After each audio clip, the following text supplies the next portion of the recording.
आजपासून देशात जीएसटीचे नवे दर लागू. देशात बचत उत्सव सुरू होणार. पंतप्रधान मोदींच्या देशवासियांना शुभेच्छा.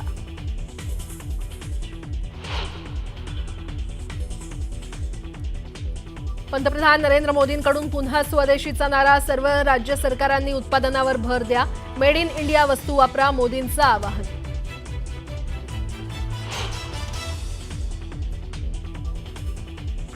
जीएसटीत कपात हे क्रांतिकारी पाऊल. मुख्यमंत्री फडणवीसांनी मानले पंतप्रधान मोदींचे आभार. आत्मनिर्भर भारताकडे वाटचाल असल्याची फडणवीसांची प्रतिक्रिया.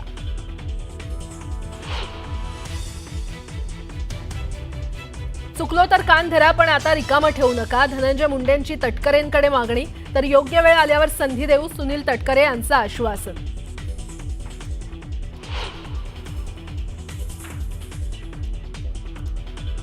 राज्यभरात आजपासून शारदीय नवरात्रोत्सवाला सुरुवात. देवीच्या मंदिरांमध्ये दर्शनासाठी भाविकांची गर्दी. न्यूज 18 लोकमतवर जागर आदिशक्तीचा.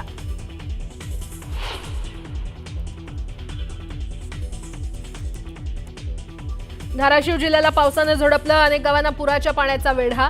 अनेक जनावरं पाण्यात गेली वाहून. धाराशिव आणि भूममध्ये जनजीवन विस्कळीत.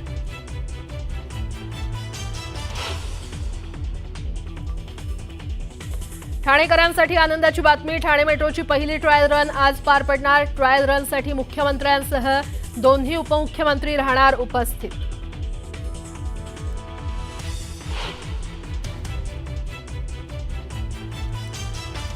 आणि भारत पाक सामन्यात पाकिस्तानच्या साहिबजादा फरहानचं वादग्रस्त सेलिब्रेशन. अर्धशतकानंतर केली गोळीबाराची ऍक्शन. तर फरहानच्या ऍक्शनवरून खासदार संजय राऊतांची सरकारवर टीका. आता आपण वेगवान स्वरूपातल्या बातम्या बघणार आहोत. पंतप्रधान नरेंद्र मोदी आज अरुणाचल प्रदेशच्या दौऱ्यावर आहेत. पंतप्रधान मोदी 3689 कोटी रुपयांच्या जलविद्युत प्रकल्पासह 1291 कोटी रुपयांच्या पायाभूत प्रकल्पांच्या कोनशिलेचं अनावरण करणार आहेत. संपूर्ण देशभरात लवकरच मतदार याद्या विशेष पुनर्निरीक्षणाला सुरुवात होणार आहे. या MIRसाठी 30 सप्टेंबरपर्यंत सज्ज राहण्याचे निर्देश निवडणूक आयोगाने राज्य निवडणूक अधिकाऱ्यांना दिले आहेत. त्यामुळे संपूर्ण देशात ऑक्टोबर किंवा नोव्हेंबरपासून मतदार याद्यांच्या पुनर्निरीक्षणाला सुरुवात होण्याचे संकेत मिळत आहेत. तांत्रिक बिघाड आणि अत्यल्प प्रवासी संख्या या कारणांमुळे अनिश्चित काळाकरता मोनोरेल बंद करण्यात आली आहे. या मोनोरेल मार्गावर आता नव्या गाड्यांच्या चाचण्या महामुंबई मेट्रो संचलन मंडळानं सुरू केलेल्या आहेत. या गाड्या लवकरच प्रवासी सेवेत दाखल होण्याची आशा व्यक्त केली जाते. राज्य सहकारी बँकेनं पती आणि पत्नी या दोघांनाही आता आपल्या बँकेत नोकरी करण्यास मज्जाव करण्याबाबत धोरण लागू केलं आहे. पती आणि पत्नी एकाच संस्थेमध्ये काम करत असतील तर संभाव्य हितसंबंध, गोपनीयता तसंच गैरवर्तन टाळण्याकरता हे धोरण राज्य बँकेच्या प्रशासक सभेमध्ये मंजूर करण्यात आलंय. जर 2 कर्मचाऱ्यांनी लग्न केलं तर विवाहानंतर 60 दिवसांच्या आत एकानं राजीनामा देणं बंधनकारक करण्यात आलंय. नवरात्रोत्सवानिमित्त भक्तांच्या सोयीकरता यंदा सप्तशृंगी देवी दर्शनाच्या VIP पासेसना कात्री लावण्यात आली आहे. नवरात्रोत्सवानिमित्त 20 लाख भाविक हजेरी लावण्याचा अंदाज यावेळी वर्तवण्यात आलाय. वणीमध्ये नाशिक जिल्ह्यातील वणीमध्येच म्हणजे सप्तशृंगी गडावर 6 ऑक्टोबरपर्यंत नांदुरी ते सप्तशृंगी गडावर खासगी वाहतूक बंद करण्यात आली आहे. नवरात्रीच्या पार्श्वभूमीवर हा निर्णय घेतला गेलाय. एक ब्रेकिंग न्यूज बघताय आपण टीव्ही स्क्रीनवर. बातमी आहे धाराशिवमधली.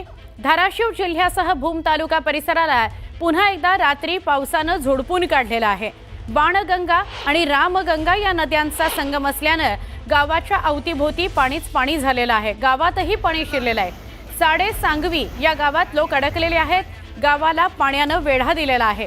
दरम्यान भूमनगर रोडवर एक महिला आपल्या पत्र्याच्या शेडमध्ये झोपलेली होती आणि अचानक पाऊस सुरू झाला. शेडमध्ये पाणी भरू लागलं आणि त्यामुळे महिलेचा मृत्यू झाल्याची माहिती मिळते. भूम परिसरातला पावसाचा हा पहिलाच बळी आहे. अनेक जनावरं वाहून गेली आहेत पुराच्या पाण्यात, अशी ही माहिती मिळते.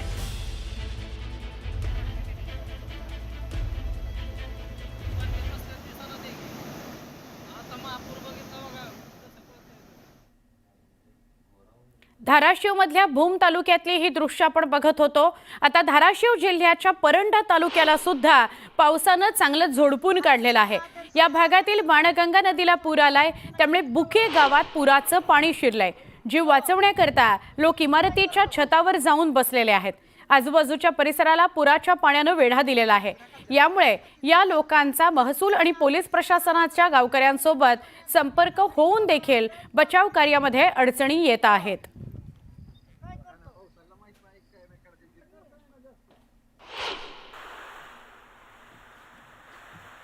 तर सोलापूरच्या बार्शी शहर आणि तालुक्याला वादळी वाऱ्यासह आलेल्या पावसानं झोडपून काढलं। तालुक्यामध्ये सतत पाऊस पडतोय, त्यामुळे खरीपाच्या पिकाचं अतोनात नुकसान झालंय।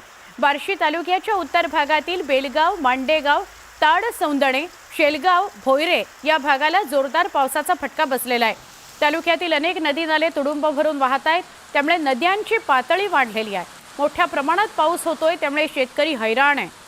झालेल्या नुकसानीची भरपाई सरकारने द्यावी अशी मागणी करतो आहे।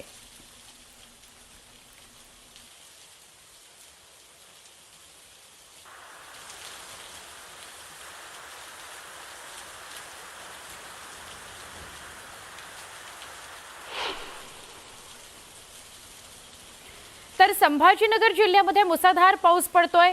मध्यरात्रीपासून शहरासह वैजापूर, पैठण, कन्नड, गंगापूर, वैजापूर, सिल्लोड आणि सोयगाव या परिसराला पावसानं झोडपून काढलेला आहे। कन्नड तालुक्यातील सावरगाव परिसरात ढगफुटी सदृश्य पाऊस झालाय। सावरगावमध्ये अनेक घरांमध्ये पाणी शिरलंय, शेतीत पिकांचं नुकसान झालंय। नदीला मोठा पूर आलाय, त्यामुळे घाटनांद्रा, सिल्लोड याचा संपर्कच तुटलाय। मध्यरात्रीपासून जिल्ह्यात जोरदार पाऊस पडतोय। 2 दिवसाच्या विश्रांतीनंतर घटस्थापनेच्या मुहूर्तावर पुन्हा एकदा जोरदार पावसाला सुरुवात झालेली आहे। कन्नड, संभाजीनगर इथली ही दृश्य आपण बघतोय।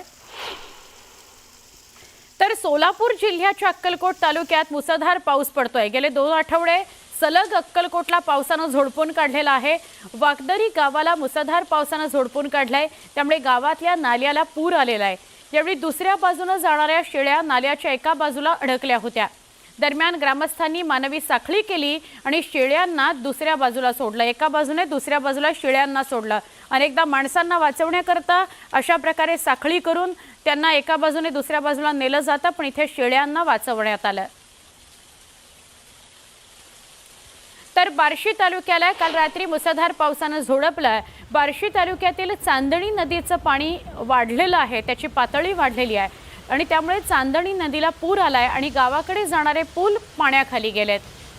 आगळगाव, मांडेगाव, खडकगाव, धस, पिंपळगाव, देवगाव, कांदलगाव अशा सगळ्या गावांचा संपर्क तुटलेला आहे। या पावसामुळे उडीद, कांदा, सोयाबीन या पिकांचं प्रचंड नुकसान झालेलं आहे।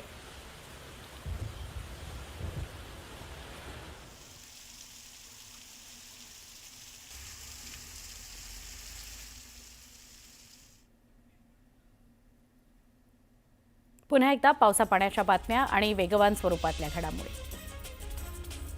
रत्नागिरी जिल्ह्यातील दापोली आणि मंडणगड तालुक्याला जोरदार पावसानं झोडपलंय। मुसळधार पावसामुळे शहरातले रस्ते जलमय झालेत। पावसामुळे नदी नाल्यांना पूर आलाय। पावसाचा जोर कायम राहिला तर नदीकाठच्या नागरिकांना सतर्क राहावं लागेल। पसई, विराड आणि नालासोपाऱ्यामध्ये झालेल्या पावसामुळे सखल भागामध्ये पाणी साचलं, त्यामुळे वाहतुकीवर परिणाम झाला। वाहन चालकांची तारांबळ उडाली। पाचोरा तालुक्यात ढगफुटी सदृश्य पाऊस झाला। सातगाव, डोंगरी, शिंदाड, वानेगाव, निंभोरी, वाडी, शेवाळे इथं मोठ्या प्रमाणात नुकसान झालं। पाचोरा तालुक्यातील नुकसानग्रस्त शेतकऱ्यांशी कृषी मंत्री दत्तात्रय भरणे यांनी संवाद साधला। नुकसान भरपाई देऊ असं आश्वासन दिलं। वर्धा जिल्ह्यामध्ये 34,000 हेक्टरवरील पिकाचं नुकसान झालं। जिल्ह्यात 7 वेळा पूर आला। नदीकाठच्या शेतीला त्यामुळे मोठा फटका बसला। शेतकऱ्यांनी संताप नोंदवलाय। सरकारकडे नुकसान भरपाई द्या अशी याचना केली आहे। खडकवासला धरणातून पाण्याचा विसर्ग सुरू आहे। नदीपात्रात अंथरूण धुण्याकरता गेलेले 40 ते 50 नागरिक त्यामुळे अडकले। खडकवासला धरणातून 1700 क्युसेक प्रतितास वेगाने पाण्याचा विसर्ग सुरू होता, त्यामुळे नागरिक नदीपात्रात अडकले। दरम्यान आता विसर्ग कमी करून नागरिकांना सुखरूप बाहेर काढण्यात आलं।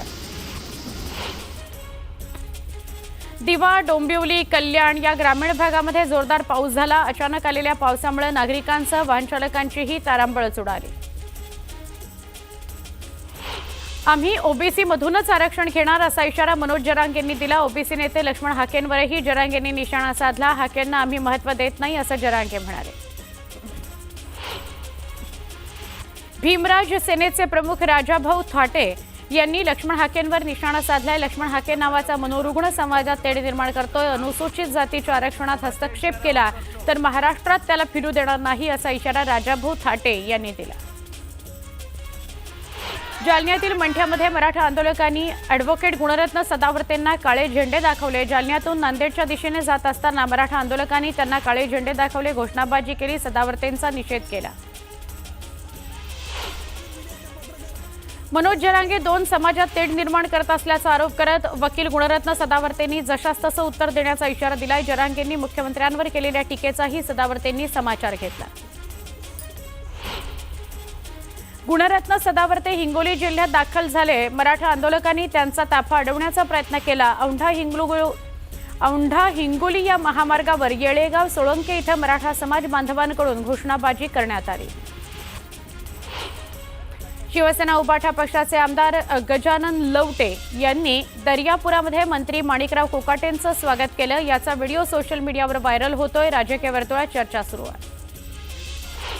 सत्ताधाऱ्यांच्या पोटात आहेत ते आता सदा सरवणकरांच्या तोंडातून बाहेर आले अशी टीका शिवसेना उबाठाचे नेते वैभव नाईकांनी केली. लोकप्रतिनिधींना निधी मिळाला पाहिजे, मात्र जे ठेकेदार आत्महत्या करतायत त्यांना आधी पैसे द्या असं म्हणत सत्ताधाऱ्यांची मनमानी सुरू असल्याचा आरोप नाईकांनी केला.